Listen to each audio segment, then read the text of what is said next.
I'm Mike Marsh, and this is True. Today's article, When a Fish is Not a Grape. There is a common etymological misconception that the phrase puppy dog eyes traces its origins to 1957 at Wilmington, Delaware's Camp Wanahakalugi, a summer camp frequented primarily by the children of employees of the DuPont Corporation. The story was that a particularly bad growing season resulted in a crop of white grapes that were somewhat lacking in firmness. This unfortunate texture, when combined with the natural tendencies of the preteen mind, was supposed to have led campers to begin referring to these grapes, often included with the camp's lunch or as an appetizer before afternoon tea, as the aforementioned immature canine ocular organs. The prevalence of this explanation is such that a recent random sampling of linguists found that an astonishing 97% of them believe this to be the correct origin of the expression. It is, nevertheless, incorrect, as the true origin comes not from the moneyed, solstitial juvenile boarding institutions of the eastern seaboard, but rather from the arboreal recesses of Appalachia. A young lad, along with his faithful hound, was fishing one day in an eastern Tennessee creek.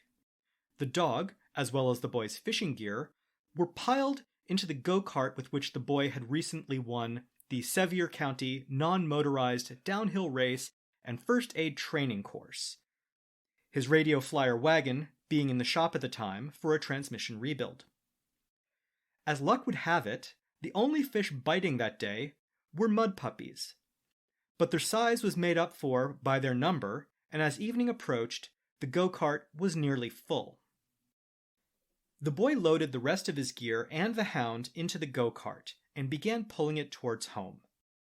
While rounding a bend in the road, he glanced back and saw that his dog had been gorging on the mud puppies.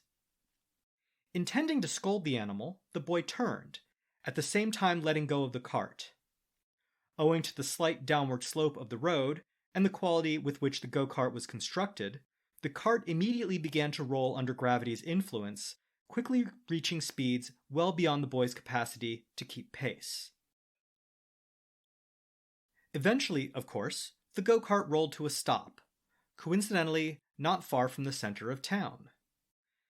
The hound, both frightened from its ordeal and queasy from the mud puppies sitting uneasily in its stomach, began to exhibit signs of digestive discomfort.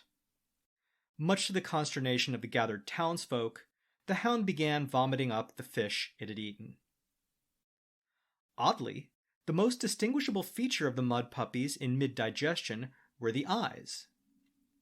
The sight of the distressed hound and the fish eyes was by far the saddest thing any of the onlookers had ever seen, resulting in the expression, "as sad as mud puppy eyes," gaining currency in the local vernacular. Over time, the most common usage was to refer to something pitiable by comparison with mud puppy eyes. The expression spread to neighboring areas, and as it was employed increasingly by people having little or no familiarity with the origin, it was further shortened to puppy eyes.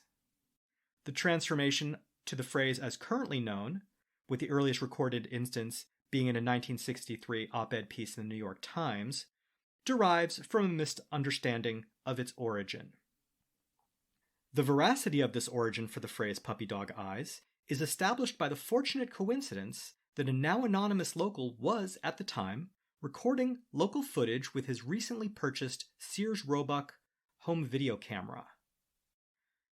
The audio, while somewhat faint, clearly establishes a prototypical form of the original expression. The video, for its part, while grainy, still conveys enough detail that you would likely not want to watch it on a big screen TV. The hound, for its part, was ultimately none the worse for wear for its ordeal. Local lore has it that it was extremely repentant of its actions and subsequently refused to eat seafood.